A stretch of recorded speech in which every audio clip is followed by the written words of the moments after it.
yang hidup menurut daging memikirkan hal-hal yang dari daging.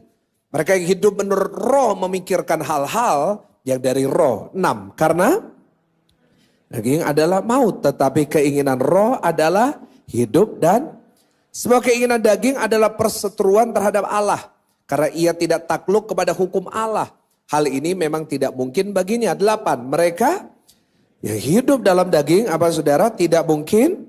Ayat 9 baca sama-sama. 1, 2, 3. Tetapi dalam daging melainkan dalam roh. Jika memang roh Allah diam di dalam. Perhatikan. Tetapi apa? Tidak memiliki roh Kristus. Ia bukan. Ulangi sekali lagi. Tetapi jika orang tidak memiliki apa? Roh Kristus. Ia bukan milik Kristus. Karena itu hari ini sebagai bagian kedua dari seri khotbah saya ini. Minggu lalu kita belajar tentang memiliki pikiran Kristus. Hari ini kita mau belajar bersama-sama. Kita memiliki roh Kristus. Ulangin sama-sama. Memiliki apa? Kasih tahu kanan kiri. Ayo kita miliki roh Kristus. Doa saya jemaat GCS Pakuan Mall lewat firman hari ini. Kita bukan hanya berhenti memiliki pikiran Kristus. Tapi roh kita juga dipenuhi dengan roh Kristus. Yang mau katakan amin. Nah saudara, tapi sebelum saya lanjutkan. Saya perlu jelasin dulu buat saudara tentang roh Kristus ini. Karena mungkin saudara bingung dengan waktu mendengarkan, Pastor saya gak ngerti miliki roh Kristus itu seperti apa. Bahkan tidak sedikit orang yang juga bingung tentang Roh Kudus. Ya, orang yang datang ke gereja bermacam-macam. Di tempat ini berapa ribu jemaat yang datang, pasti punya pengalaman yang beda-beda dalam kekristenan. Ada yang lama ikut Kristus, ada yang baru. Karena itu mungkin ada yang masih gak ngerti sepenuhnya tentang Roh Kudus. Nah, hari ini tugas saya adalah saya mau mengajarkan kepada saudara. Sebagai gembala, saya punya tanggung jawab untuk membuat jemaat ini punya teologi yang benar. Karena itu kita mau bahas sedikit tentang Roh Kudus. Supaya saudara gak bingung. Mungkin selama ini saudara cuma dengar, saudara percaya, ya gitu aja. Tapi saudara belum ngerti. Ya, saya jelasin dulu buat saudara. Nah, coba buka dulu. Roma 8 ayat 9. Dari ayat ini aja kita bisa belajar sesuatu. Baca sama-sama dengan saya. 1, 2, 3. Tetapi kamu tidak hidup dalam daging. Melainkan dalam apa? Roh. R besar atau R kecil? Nah saudara kalau nanti baca di Alkitab. Banyak kali disebut kata roh. Roh ini ada yang pakai huruf besar. Ada yang R-nya kecil. Apa bedanya nanti kita mau bahas. Nah tetapi lanjut. Jika memang... Boleh ditampilkan ayatnya. Jika memang apa? Roh Allah diam di dalam kamu. Tetapi jika orang tidak memiliki roh Kristus, ia bukan. Nah, di dalam ayat ini aja ada 3 kali disebut roh. 1, hidup di dalam roh, roh Allah dan roh Kristus. Pertanyaannya gini. Pastor, ini sebenarnya rohnya ada berapa sih? Kok ada 1 roh, roh Allah, roh Kristus, apa bedanya? Mungkin selama ini saudara juga berkata, Pastor bukannya Kristen itu ada Roh Kudus. Nah ini kok roh Allah, loh kok ini roh Kristus. Ini apakah pribadi yang berbeda atau sama? Jawabannya sederhana, Efesus 4 ayat 4. Tampilin Efesus 4 ayat yang keempat. Baca sama-sama, 1, 2, 3. 1, nah dan 1 roh. Ulangin sama-sama, 1 tubuh dan 1 roh. Nah dari sini kita belajar tentang Paulus kasih tahu ke gereja. Dia kasih tahu gereja gak perlu ribut. Kenapa? Karena gereja ini tampilkan ayatnya 1 tubuh. Gereja di seluruh dunia, gereja di Surabaya, kita ini 1 tubuh. Karena itu kita sebagai gereja gak perlu jelekin gereja lain. Amin. Kita gak perlu narik jemaat gereja orang. Kita gak perlu ngajak-ngajak orang dari gereja lain ke gereja kita. Kenapa? Kita sama-sama 1 tubuh. Sama aja. Nah dan Paulus menegaskan bukan hanya engkau 1 tubuh. Tapi engkau dipimpin oleh 1 roh R besar. Nah saudara dari sini kita memiliki pengertian. Bahwa roh yang disebut di dalam Alkitab pakai huruf R besar. Itu sebenarnya hanya bicara tentang 1 pribadi. Berapa pribadi? 1. Yaitu Roh Kudus. Mau disebut roh Allah, roh kebenaran, roh Kristus. Tetap 1 pribadi. Yaitu Roh Kudus. Lalu Pastor kenapa kok disebut Roh Kristus di sini? Sederhana. Karena saya catat Roh Kudus fungsi utamanya adalah menjadikan kita makin hari seperti Kristus. Roh Kudus fungsinya dalam hidup kita membuat kita percaya dan akhirnya menjadikan kita makin hari makin seperti apa saudara? Yesus. Artinya kalau Roh Kudus ada di dalam diri kita, makin hari engkau makin seperti Yesus. Dulu pemarah, sekarang sabar. Gak ada yang amin. Dulu pelit, sekarang murah hati. Aminnya terpaksa itu. Makin hari harus makin seperti Yesus. Itu fungsi Roh Kudus dalam hidup kita. Dan pribadi itu hanya satu, yaitu Roh Kudus. Karena itu Paulus mengajarkan kepada kita, biarlah aku yang makin kecil, Kristus yang makin besar. Biar dia yang makin bertambah. Kenapa? Orang yang punya Roh Kudus setiap hari jadi seperti Yesus. Nah, pertanyaan berikutnya, siapa yang mendapatkan Roh Kudus itu? Siapa yang mendapatkan, siapa yang menerima Roh Kristus ini? Yang menjadikan kita sama seperti Yesus. Oke, ada orang punya pengertian gini. Orang mau menerima Roh Kudus, ditumangin tangan sama pendeta, penuh Roh Kudus, bahasa roh, dia baru penuh Roh Kudus. Oke. Itu terjadi di dalam Kisah Para Rasul, itu bagus. Kalau itu terjadi dalam hidup saudara, puji Tuhan. Tetapi kebanyakan dari orang dalam hidupnya tidak pernah mengalami itu. Ya, ada gereja-gereja yang gak ada tumpang tangan seperti itu. Lalu apakah mereka tidak punya Roh Kudus? Tentunya mereka punya. Dan dijelaskan sama Petrus, Kisah Para Rasul 2 ayat 38. Siapa yang punya Roh Kudus? Tampilin Kisah 2:38. Bertobatlah dan hendaklah kamu masing-masing memberi dirimu dibaptis dalam nama Yesus untuk pengampunan dosamu. Artinya siapa yang memberi dirinya percaya kepada Tuhan Yesus, dikatakan maka kamu akan menerima karunia. Artinya Bapak Ibu, siapa orang yang menerima Roh Kudus? Sederhana sekali. Yaitu orang yang percaya Yesus adalah Tuhannya dan juru selamat pribadinya. Siapa di sini percaya Yesus itu Tuhan dan juru selamatnya? Kasih tepuk tangan sebab engkau sudah memiliki Roh Kudus. Engkau yang percaya kepada Dia. Engkau punya Roh Kudus dalam hidupmu. Roh Kudus gak datang pergi. Roh Kudus itu bukan sistem isi ulang. Kamu kurang Roh Kudus, aku isi. Enggak. Roh Kudus selalu ada dalam hati kita. Menuntun kita, menolong kita. Lalu pertanyaan berikutnya. Oke Pastor, Roh Kudus satu pribadi. Oke Pastor, Roh Kudus itu bagi saya yang percaya. Lalu apa bedanya, pertanyaannya, apa bedanya Roh Kudus sama rohnya kita? Yang tadi saya sebut, R besar dan R, apa bedanya? Oke gini. Manusia, kita semua di sini manusia, kita semua diciptakan Tuhan dengan 3 aspek. Berapa aspek?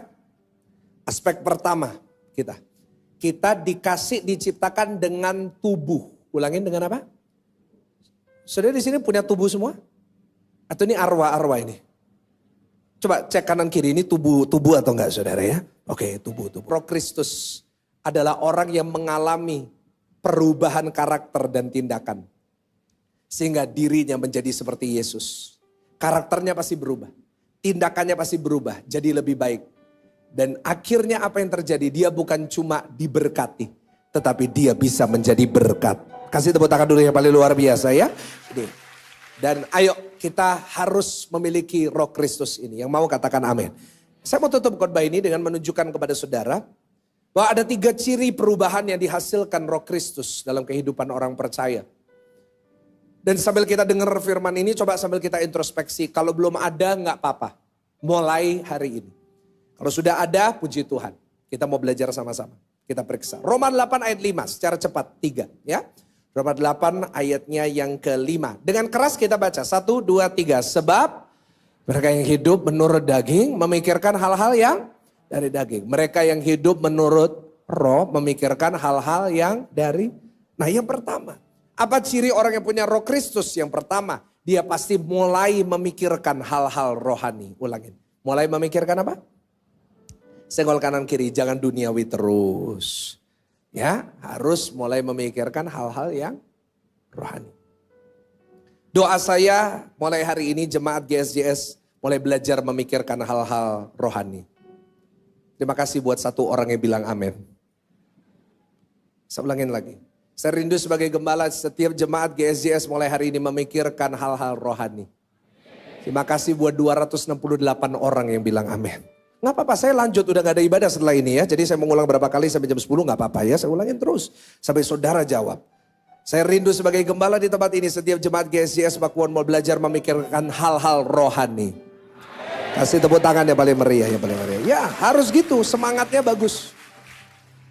Jangan hidup ini selalu mikirin yang daging terus, yang duniawi terus. Apa sih keinginan daging itu? Saya catat. Keinginan daging itu hal-hal yang memuaskan keinginan dan kepuasan daging. Jadi kita mikirin hal-hal yang muasin nafsu kita lah. Yang kita inginkan, yang kita mau. Mikirin itu terus setiap hari, mikirinnya apa yang bisa dibeli, ya apa yang dia nggak punya, apa yang dia mau. Mikirinnya itu terus setiap hari. Saya berdoa di sini nggak ada yang seperti itu. Tapi memang nggak bisa menyalahkan Bapak Ibu. Kita tinggal di zaman di mana budaya kita didesain sedemikian rupa untuk kita nggak pernah berhenti mikirin yang daging. Kita semuanya punya handphone, semua aplikasi, semua algoritma di sini, semuanya itu mengarahkan kita untuk tidak pernah berhenti mikirin tentang duniawi. Contoh paling gampang, kemarin, baru aja kemarin, tanggal berapa kemarin? Ada Shopee 99. Saudara semua tertawa karena saudara semua tahu. Kenapa? Itu dibombardir di pikiran kita. Nih waktunya saya harus beli. Kita tunggu. 99, 88, 77, 66, 55, 44, 33, 22, 11. Kita pikir itu terus. Kita didesain sedemikian rupa. Oh kamu belum punya ini, kamu beli. Kamu belum ini, kamu harus punya. Dan ini menjadikan kita satu generasi yang konsumtif. Kita konsum terus gak pernah puas. Akhirnya mulai terjadi ketidakpuasan sosial. Banyak rumah tangga hari ini ribut karena itu. Gak pernah puas. Istri-istri bertengkar sama suami. Kenapa? Jarang makan di luar. Makan di rumah terus. Kepinginnya makan di luar terus. Ada kafe baru ingin pergi. Ada satu bapak datang sama saya. Pastor saya stres. Istri saya setiap hari ngajak makan luar. Tapi saya karena berhemat makan di rumah terus. Istri saya marah. Kenapa kita gak pernah makan luar? Kenapa kita gak pernah makan luar? Dan saya marahin dia. Dan dia diam. Saya bilang, Pak lain kali jangan dimarahin. Loh terus gimana? Kalau dia bilang, Pak kenapa kita gak pernah makan luar? Jangan marah Pak. Jangan emosi. Tapi bawa piring, dia bilang, ayo sayang kita keluar, kita makan di teras, di depan, kita makan di luar. Kan sama aja. Tapi banyak orang hari-hari ini seperti itu. Gak puas gitu. Oh kalau saya gak ke kafe terbaru, ketinggalan. Wah pergi, habis lagi. Dan ini yang memang didesain untuk seperti itu. Mengakibatkan sesuatu karakter Kristus yang seharusnya ada hilang dalam hidup orang percaya. Yaitu kata bersyukur. Senggol kanan kiri, bersyukur. Hilang sudah, gak ada. Kedagingan itu gak pernah ada puasnya. Ini sifatnya kedagingan ya. Makin dipenuhi makin gak puas. Makin diturutin makin gak ada habisnya. Setuju gak? Saya tanya, ibu-ibu suka shopping gak di sini? Bu jangan ada dusta di antara kita. Suka shopping gak? Bu suka gak sama tas baru? Oke, kau lihat ya, punya tas idaman. Kau tabung, akhirnya kau beli. Saya mau tanya, waktu engkau beli, perasaannya puas nggak? Enggak. Paling-paling dibawa rumah, senangnya sebentar. Sampai di rumah dilihat, oh gini toh. Cuma gini. Baru 1 hari, udah punya keinginan untuk beli pengalaman pribadi, nggak taunya saudara ya. Beli lagi. Karena saudara nanti beli lagi, juga nggak ada habisnya. Bapak-bapak nih juga. Bapak-bapak biasanya sukanya apa? Jam tangan ya. Ya arloji gitu. Ya, Rolex, Patek Philippe. Ada jemaat datang sama saya, Pastor nggak mau pakai Patek Philippe. Saya jawab nggak patean. Saya nggak pakai. Jam tangan, engkau suka jam tangan 1, Rolex misalnya. Wah kepingin. Nabung, beli. Saya mau tanya engkau beli, puas 100% enggak? Enggak. Kau mau yang lebih bagus lagi. That's the fact. Dalam hidup ini kalau engkau puasin terus kedaginganmu enggak ada habisnya. Itu yang iblis pakai. Oh dia tahu kekurangan manusia. Akhirnya apa yang terjadi? Mulainya keinginan daging. Tetapi keinginan daging seringkali dipakai iblis. Untuk membuat kita jatuh dalam dosa. Belanja dosa enggak? Kok bingung? Belanja shopping dosa enggak? Ibu-ibu suka shopping kan? Pak karena itu mulai hari ini kalau istrimu ajak shopping temenin. Tapi gandeng tangannya erat-erat. Supaya tidak liar dia. Waktu shopping. Shopping dosa nggak?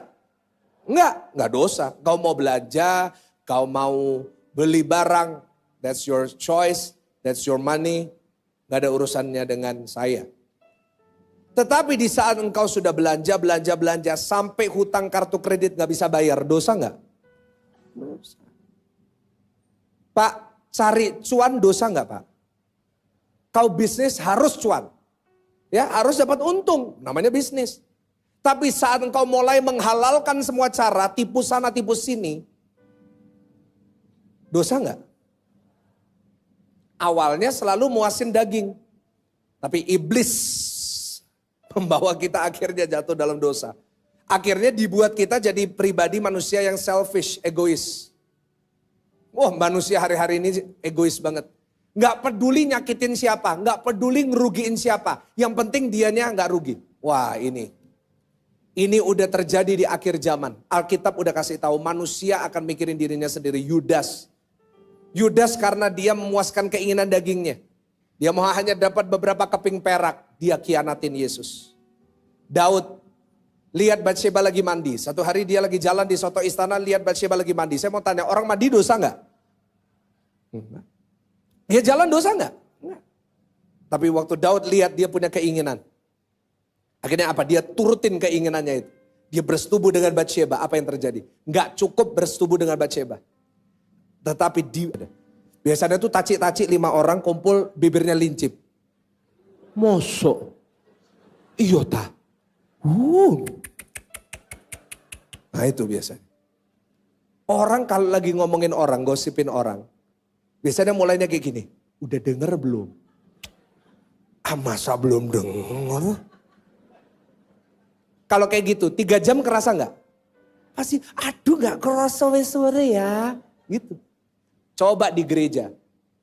Saya dulu baru khotbah 35 menit. Kelihatan cacing kepanasan tubuhnya ini. Kata gereja 1 jam saja, ini khotbahnya 1 jam loh. Duh, sebenarnya saudara ini suka gosip atau suka Injil? Seharusnya orang-orang Kristen lebih suka Injil. Yang setuju katakan amin. Dan bukan hanya suka, beritakan Injil. Tuhan Yesus itu contoh terbaik. Tuhan Yesus itu punya kesukaan, dia suka menginjil. Satu hari Tuhan Yesus dicatat sedang pergi ke Samaria. Dia berjalan ke Samaria itu jauh. Orang Israel itu nggak pernah ke Samaria karena menurut mereka Samaria itu terkutuk. Jadi nggak mau masuk Samaria. Tuhan Yesus sengaja jalan ke Samaria dan nggak taunya hanya untuk mendatangi seorang wanita. Wanita Samaria, nggak disebut namanya. Wanita Samaria jam 12 siang lagi ngambil air di tengah padang gurun. Nggak lazim. Kenapa? Karena tidak taunya wanita ini punya 5 mantan suami. Dan sekarang sama pacarnya lagi cow gathering. Apa itu? Kumpul kebu. Ya toh? Kumpul kebu kan cow gathering saudara. Nah ya, lagi kumpul kebu. Apa yang terjadi? Oke. Yesus bertemu. Dan Tuhan Yesus memberitakan Injil kepada wanita ini. Dan akhirnya dia jadi penginjil. Saudara, sebenarnya wanita Samaria ini, kenapa Tuhan Yesus memilih hanya demi 1 orang ini. Dia jalan ke Samaria. Karena menunjukkan betapa pentingnya 1 jiwa buat Tuhan. Ayo, kita ini menangkan jiwa-jiwa buat Tuhan. Dan wanita ini juga menggambarkan kondisi manusia pada akhir zaman ini. Manusia akhir zaman ini adalah manusia-manusia yang sedang mencari kepuasan. Setuju nggak? Semua orang, semua usia, nggak usah ngomong yang muda aja. Yang sudah tua pun juga mencari kepuasan. Dan semua orang cari di tempatnya beda-beda. Anak-anak muda hari-hari ini ya cari di klub, ya minum, mabuk-mabuk. Cari, dia berusaha puas di situ. Puasnya tapi sementara, besoknya ngerasa kosong lagi. Di luar sana juga gitu, cari di seks bebas, cari di selingkuh, cari di rokok, cari di narkoba. Puasnya sementara, tapi besoknya hilang lagi. Seperti wanita ini, dia punya 5 suami, dia coba semuanya. Dia mungkin suami pertama, dia cari suami. Biasanya wanita kalau cari suami pasti yang pertama biasanya ganteng dulu. Mungkin suami pertamanya itu ganteng kayak Lee Min Ho. Tapi pelit setengah mati. Dia gak puas. Cari keduanya. Cari yang kaya, nggak pelit.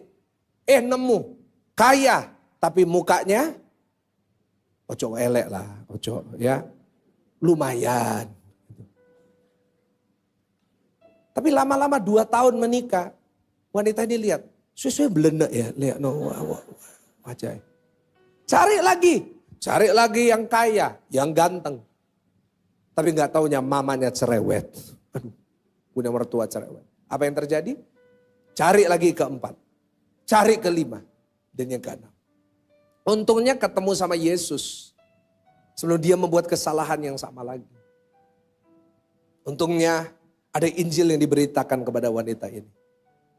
Ini menggambarkan kondisi di luar sana. Kita lagi lihat satu generasi. Yang mencari damai. Mencari sukacita, mencari kepuasan. Gak nemu. Di sosial media gak nemu. Dalam popularitas tidak menemukan. Tetapi hari ini kita semuanya kenapa harus memberitakan Injil itu seperti Yesus? Karena sebenarnya saudara dan saya ini udah punya jawabannya. Kita ini sebenarnya sudah punya jawaban yang dicari orang di luar sana. Apa jawabannya? Injil, kabar baik itu. Apa itu? Yaitu kita percaya hanya Yesus jawaban hidup saya. Kasih tepuk tangan yang paling meriah buat Tuhan. Hanya Yesus yang bisa muasin.